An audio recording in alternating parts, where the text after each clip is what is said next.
Among the lives risked and lost in World War II were hundreds or even thousands of dogs, used for everything from guard duty to pulling sleds.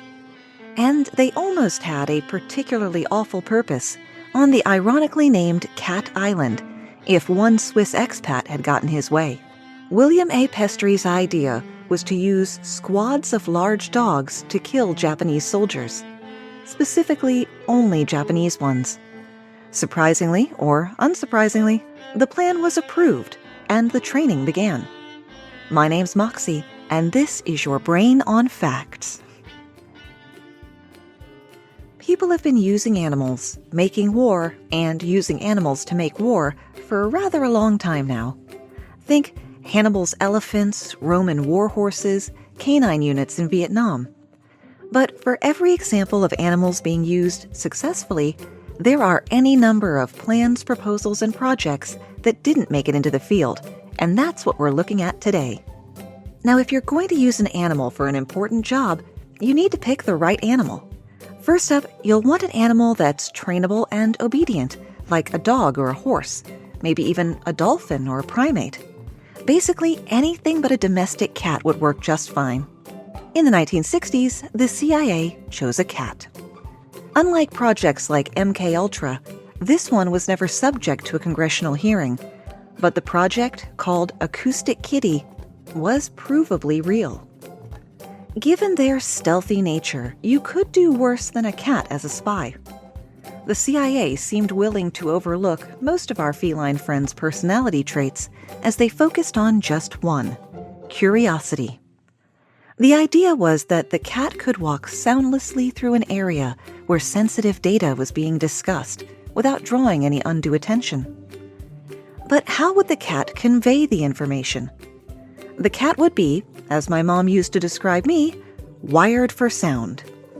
The CIA was going to burn millions of dollars and years of man labor trying to develop a cyborg kitten spy to bug the Soviets and retrieve covert information.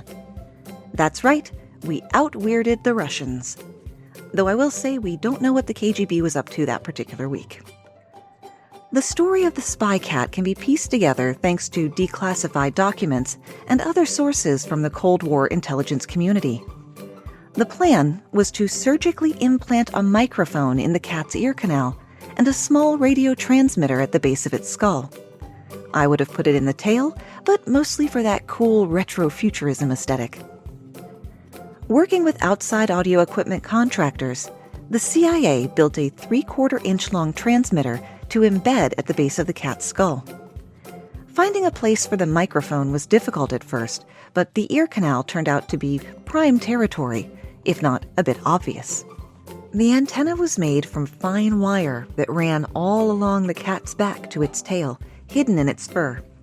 The batteries also gave the techies a little trouble, since the cat's size limited them to using only the smallest batteries available, which restricted the amount of time the cat would be able to record.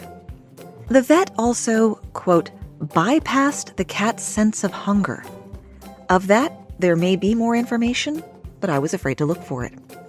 Fitted with these simple devices, the cat could be trained, in theory, to sneak into Soviet embassies or even the Kremlin, where it could record conversations and beam them to nearby CIA agents. The documents explained that they experimented with techniques to command the spy cat with auditory commands, effectively trying to remote control it. And they really thought they could train a cat to behave like a sheepdog. According to Victor Marchetti, a special assistant to the deputy director of the CIA in the 60s, in his book, The Wizards of Langley, a lot of money was spent. They slit the cat open, put batteries in him, wired him up. The tail was used as an antenna. They made a monstrosity. They tested him and tested him. He went on to explain what happened with the cat's brief first mission. It was taken to eavesdrop on two men on a park bench outside the Soviet compound in Washington, D.C. The cat was released across the street and...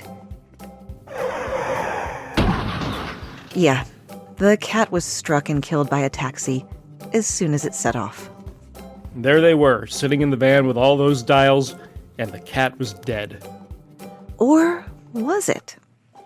In 2013, Robert Wallace, former director of the CIA's Office of Technical Services, refuted the taxi story, saying the cat proved too difficult to work with, and, quote, the equipment was taken out of the cat.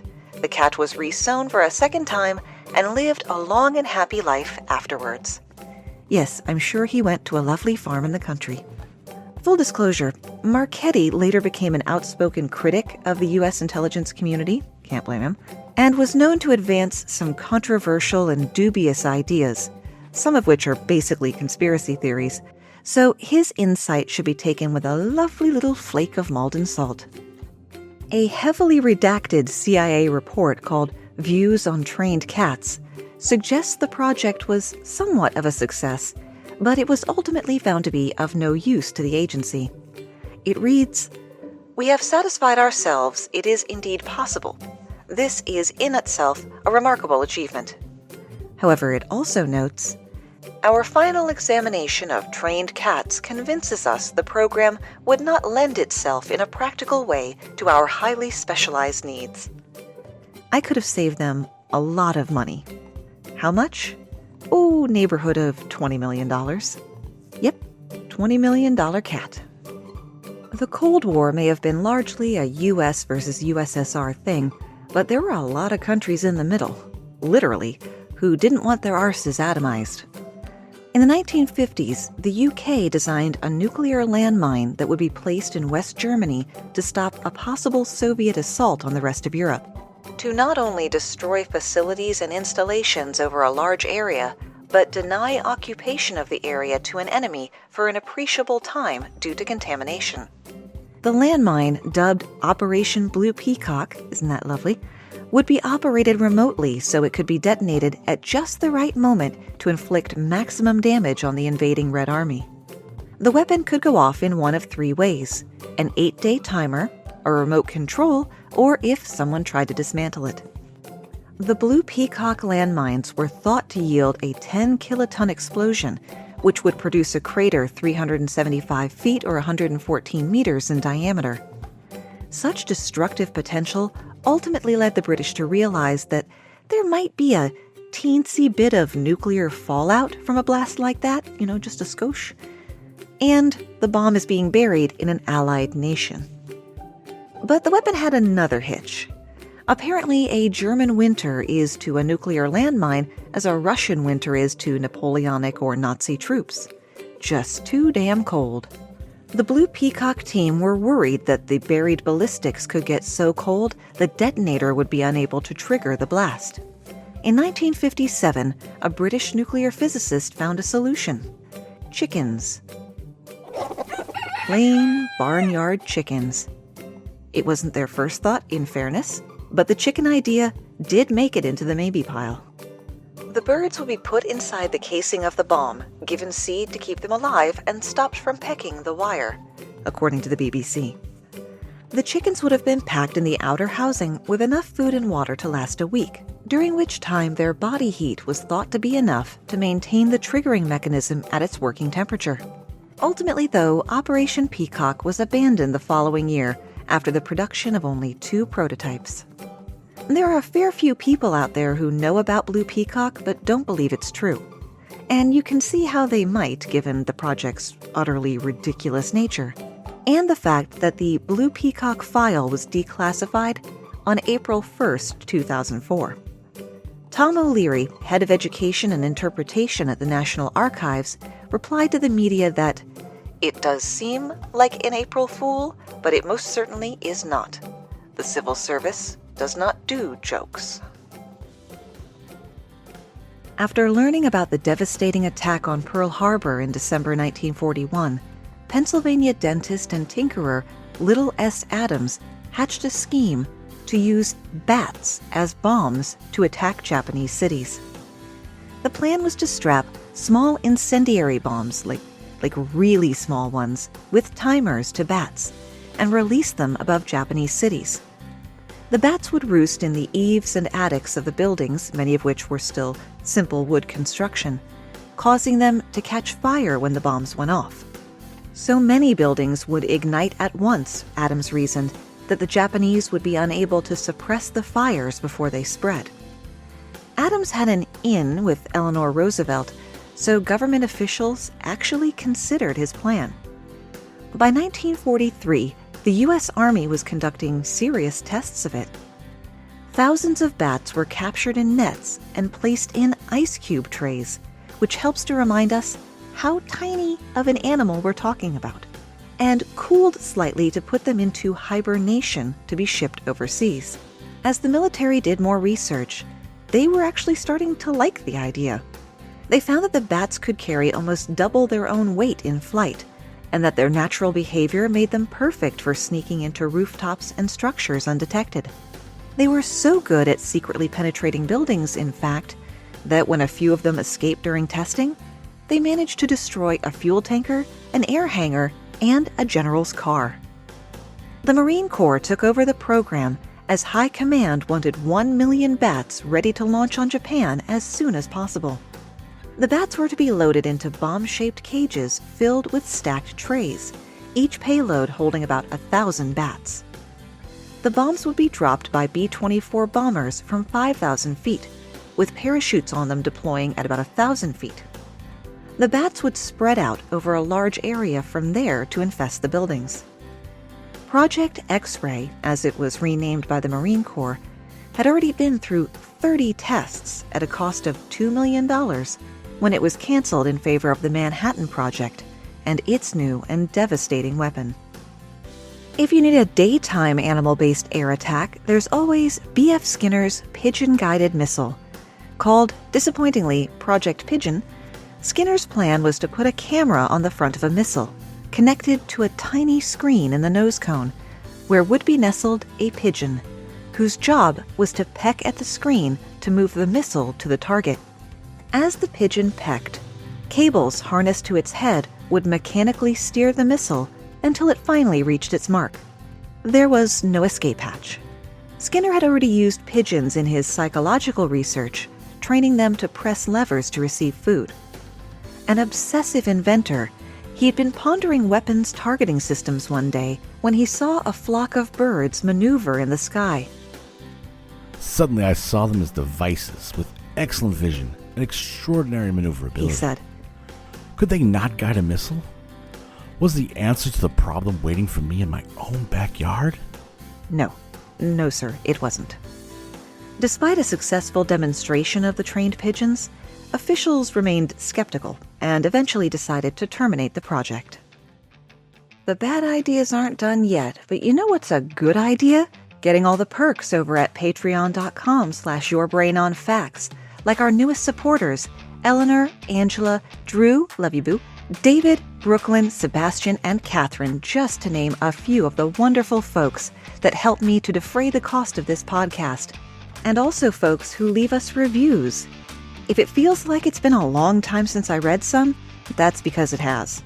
My production schedule's been pretty rushed of late, but I'm working hard to get ahead of schedule so that not only can our patrons get their ad-free early episodes properly early, but so that I can eventually outsource the editing. I've edited all 160 some odd episodes. It takes a lot of hours that I need back. But back to the reviews. Sadly, we have not had a new review for the book in several months.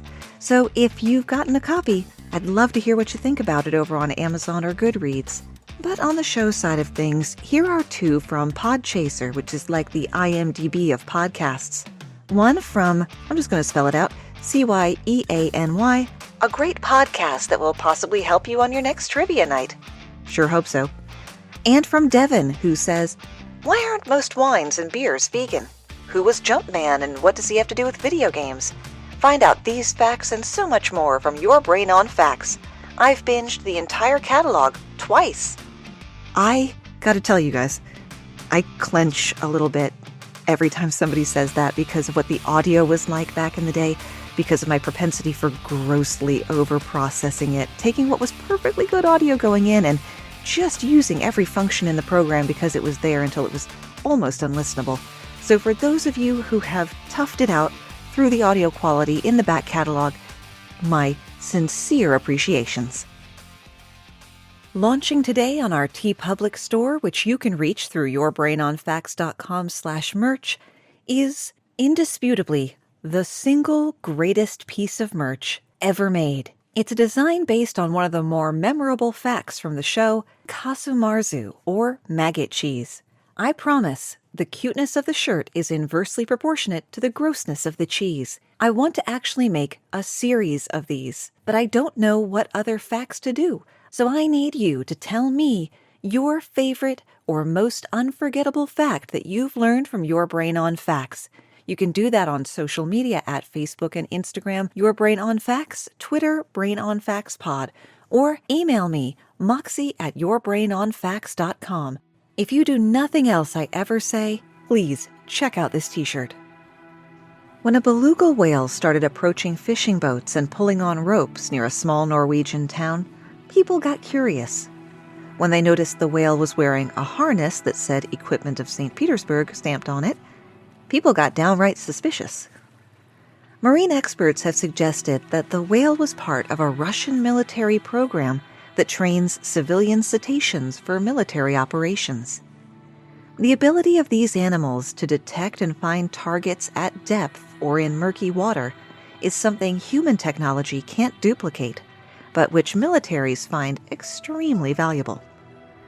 In 2017, Russian state television reported that the country was experimenting with using beluga whales, bottlenose dolphins, and several species of seals to guard entrances to naval bases, assist divers, and maybe even kill some trespassers while they're at it. The beluga whales would have to be dropped from the program, however, when it became clear that swimming for long periods in cold polar waters made them sick. Ruskaya Zima takes out another one. Their aquatic program grew a bit when Russia invaded Crimea in 2014. They took over a Ukrainian military unit that included bottle-nosed, and I'm putting quotes on here because it has quotes on the paper, combat dolphins. The Ukrainian dolphins had been trained to search for and tag underwater mines, as well as to stop unwanted swimmers trying to access restricted waterways.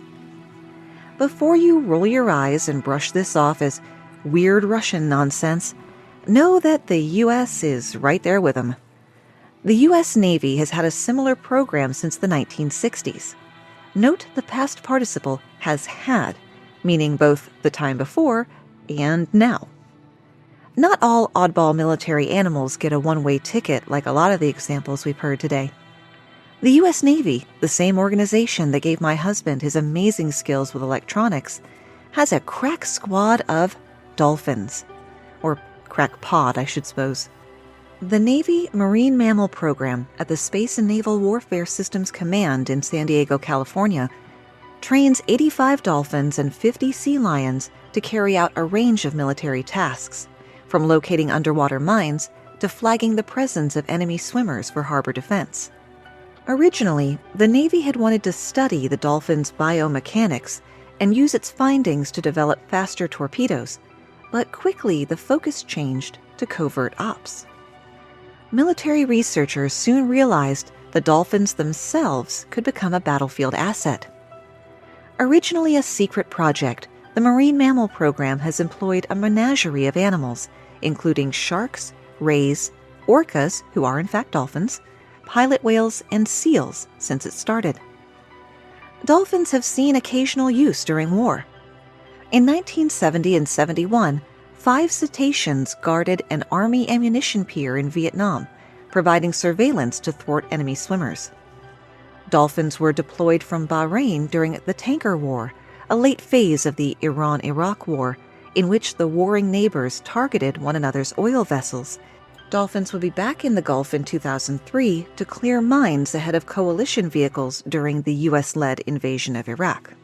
Dolphins even helped provide security for the Republican National Convention in 1996, which took place at the waterside San Diego Convention Center, less than a month after a bombing at the Summer Olympics in Atlanta. Bottlenose dolphins are better than any machines as far as detecting mines, says Paul Noctegal, head of the Marine Mammal Research Program at the University of Hawaii. They can also do it much faster than any machine could. Dolphins can be especially effective close to shore, where crashing surf and ship traffic generate a lot of noise that would confuse, confound, and counteract modern mechanical systems. But not dolphins. They've kind of gotten used to our bullshit in the ocean at this point. Little personal note, my husband and I went on our only overnight trip for the year to the beach last week and saw some dolphins out past the breakers. I'd forgotten how cool it is to see them.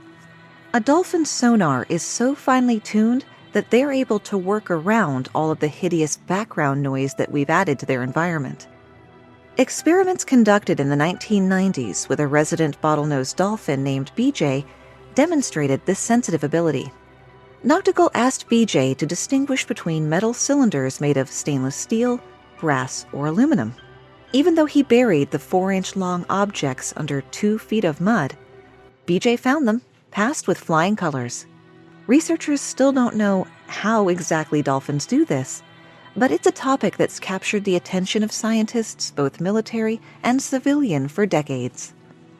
Maybe for the next Patreon bonus mini, I'll write about the experiment that involved a researcher cohabitating with a dolphin, like in a watery house. Either that or the Russian scientist who tried to create human-chimpanzee hybrids, reportedly at the behest of Joseph Stalin. We'll see which way the wind blows me when it's time to record. Oh, and side note, who else immediately thinks of BJ Honeycutt from MASH when they hear the name BJ? Congrats on qualifying for AARP, I guess.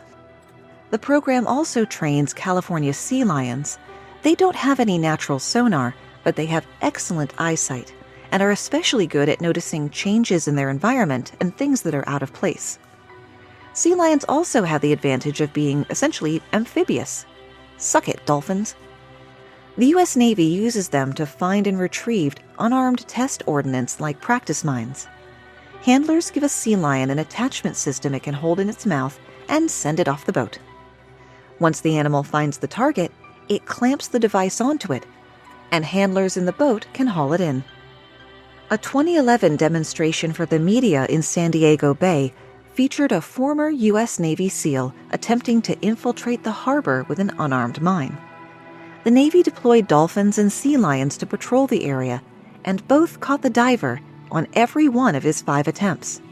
The sea lion even managed to attach a clamp to the diver's leg, and handlers on the surface reeled him in like a fish, which I cannot find video of, but I sure hope it's out there somewhere. Because the universe likes balance, that same year, the Navy boys in San Diego also killed 3 wild dolphins with an underwater explosion when the animals, despite the Navy's best effort, got within shockwave radius after it was too late to abort.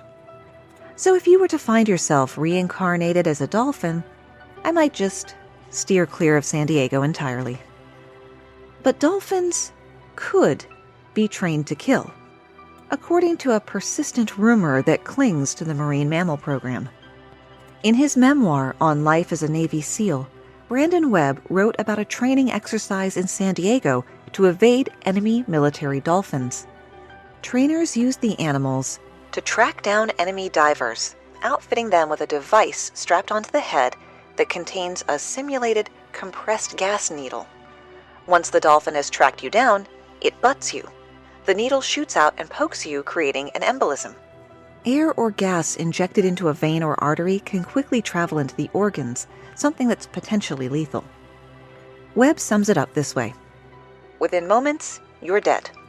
The program's FAQ page emphatically denies ever training dolphins, quote, to harm or injure humans in any fashion or to carry weapons to destroy ships. Now, the keen-eared among you may have picked up on the inclusion of sharks on the list. The sharks weren't going to be used for finding ordnance. They were going to be the ordnance. The sharks were unwitting suicide bombers. This lunacy was an actual project sanctioned by the Navy, according to one of my all-time favorite authors, Mary Roach, who found this program while writing her 2016 book, Grunt, The Curious Science of Humans at War. Good research is key to me liking something, and Roach's research? Mwah!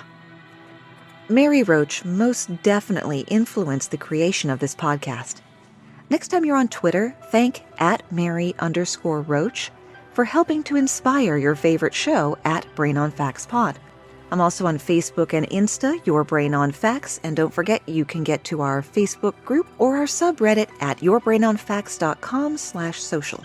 I'm also considering a TikTok, but I can't decide on a username that serves both the podcast and my voiceover business because I cannot be asked to do 2 more feeds. And probably going to do Clubhouse because everybody keeps telling me I need to do Clubhouse. Does anyone know a good social media virtual assistant? Now hiring. Sadly, even the inimitable Mary Roach couldn't find out all that much about the project as it was still classified until she met Michael Morrissey, the founder of a website called Muckrock, which specializes in helping people with information requests like these. Amazingly, Morrissey managed to track down the people who handled Navy mandatory declassification reviews, and Roach was able to get a hold of the final report relating to the exploding shark plan called Project Headgear. Sadly, the headgear was not lasers. You know, I have one simple request, and that is to have sharks with frickin' laser beams attached to their heads. Project Headgear was a secret mission where shark biologists and weapons specialists teamed up to convert sharks into bomb delivery systems, which would detonate when they got near an enemy ship. This wasn't a fly-by-night, flash-in-the-pan, spitball an idea. The program actually ran from 1958 to 1971. As detailed in MIT's science magazine Undark, and you should definitely check out their podcast, the idea was that bombs would be strapped to the shark, which would also wear a box on its head, like a terrifying tefillin. The box had a compass and could communicate with mission control aboard the warship, and was wired to electrodes inserted into the shark's shoulders. Not only is that terrible sounding, now I can't get past the idea of sharks having shoulders. It's like the phrase penguin knees. Sharks were preferred for this project over dolphins, as the latter seemed too smart and could not be trusted to follow orders. Clever and contrary? I knew I liked dolphins for a reason. As with Acoustic Kitty, there's no good way to steer a shark. I say no good way because they did find a way, but it wasn't a good one. If the shark swam off course, the box on its head would give it a zap between 5 and 25 volts on one side or the other to correct it. Although manually shocking the sharks worked initially, later tests in swimming pools had disappointing results because the sharks, unsurprisingly, didn't do what the humans wanted. If the electrical signals sent to the shark were too weak, the shark simply ignored them. If the signal was too strong, the shark would, understandably, make, quote, radical and even violent movements, not that you can blame them, and wouldn't change its course as requested. In the end, it was determined that sharks make rubbish suicide bombers. None of the sharks would continue swimming toward the enemy target for more than half an hour, which means they only cover about 3/4 of a nautical mile, 0.8 regular mile, or 1.4 kilometers. That's not nearly enough to be of any use in a sneak attack scenario. Another group of researchers found that sharks were not really suited for carrying a payload. They're nature's perfect killing machine, after all, not a beast of burden. The project was declared a resounding failure. It's a system perhaps better suited to land targets and land mammals. A pack animal, a donkey, say, or a mule, writes Roach, is accustomed to carrying loads and responsive to simple left-right directional irritants like bits and spurs. Today, of course, the U.S. military has drones to do this work, so who needs donkeys? And that's where we run out of ideas, at least for today. Pestry persuaded the military to use an entire Mississippi island to train, he hoped, as many as 2 million dogs. The plan was to use the dogs as a first wave of attack out of the landing craft during island invasions. The attack would be followed by U.S. troops as the Japanese presumably fled in terror and confusion. In a bizarre parallel to the ill-fated Russian anti-tank dog, there were no Japanese soldiers to train the dogs with. A lot of the dogs refused to obey, and none of them could function when exposed to shell fire. So the multi-million-dollar program was canceled. Thanks to our guest quote readers, and be sure you check out their shows too. Hello, my name is Paul, and I'm one of the hosts of the Varmints podcast, which is all about animals. Hey, this is KG from the Public Filmcast. Tondi from My Handle is Jonathan Blade. Remember, you can always find the source notes and the script for the show at Your Brain on Facts. Thanks for spending part of your day with me, and stay safe.